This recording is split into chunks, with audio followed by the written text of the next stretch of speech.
അയൽവാസികൾ തമ്മിലുണ്ടായ അതിർത്തി തർക്കത്തിൽ വയോധികൻ കുത്തേറ്റ് മരിച്ചു. പാറശാല മാവിളക്കടവ് കുഴിവിള കുളത്തിൻകര വീട്ടിൽ 70 വയസ്സുള്ള ശശിയാണ് അയൽവാസിയുടെ കുത്തേറ്റ് മരിച്ചത്.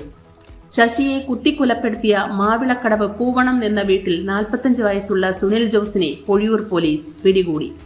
വ്യാഴാഴ്ച ഉച്ചയ്ക്ക് 1:30 മണിയോടെ ഉണ്ടായ വാക്കേറ്റമാണ് സംഘർഷത്തിലും കൊലപാതകത്തിലും കലാശിച്ചത്. ശശിയും അയൽവാസിയായ സുനിൽ ജോസും തമ്മിൽ അതിർത്തി സംബന്ധിച്ച് വർഷങ്ങളായി തർക്കം നിലനിൽക്കുന്നുണ്ടായിരുന്നു. ഇക്കഴിഞ്ഞ നവംബറിൽ സുനിൽകുമാർ താലൂക്ക് സർവേ വിഭാഗത്തിൽ അപേക്ഷ നൽകി വസ്തുക്കൾ അളന്ന് തിരിച്ച് അതിർത്തി കല്ലുകൾ സ്ഥാപിച്ചു. എന്നാൽ ഉദ്യോഗസ്ഥർ മടങ്ങിയതിന് പിന്നാലെ ഈ കല്ലുകൾ തകർക്കപ്പെട്ടു. അതിർത്തി കല്ലുകൾ സ്ഥാപിക്കുകയും ഇവ തകർക്കുകയും ചെയ്യുന്നത് പതിവാണെന്ന് നാട്ടുകാർ പറയുന്നു. ഇരുവരുടെയും അയൽവാസിയായ മറ്റൊരാളുടെ അപേക്ഷ പ്രകാരം വ്യാഴാഴ്ച വീണ്ടും സർവേ വിഭാഗം ഉദ്യോഗസ്ഥരെത്തുകയും വസ്തു അളക്കുന്ന ജോലികൾ ആരംഭിച്ചപ്പോൾ തന്നെ ഇരു വിഭാഗങ്ങളും തമ്മിൽ തർക്കം ആരംഭിക്കുകയും ചെയ്തു.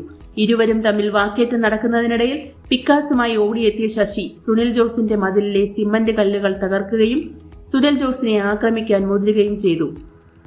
ശശിയുടെ ആക്രമണത്തിൽ നിന്ന് ഒഴിഞ്ഞുമാറിയ സുനിൽകുമാർ കൈവശമിരുന്ന കത്തി ഉപയോഗിച്ച് ശശിയെ കുത്തുകയായിരുന്നു. ഗുരുതരമായി പരിക്കേറ്റ ശശിയെ നെയ്യാറ്റിൻകര താലൂക്ക് ആശുപത്രിയിലേക്ക് മാറ്റിയെങ്കിലും മരണപ്പെട്ടു.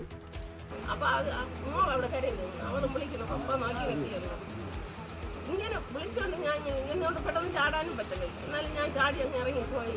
ഉടനെ ഞാൻ ഇങ്ങനെ മതി അതിനൊന്ന് കുത്തു കഴിഞ്ഞു ആളങ്ങ് വീണ്.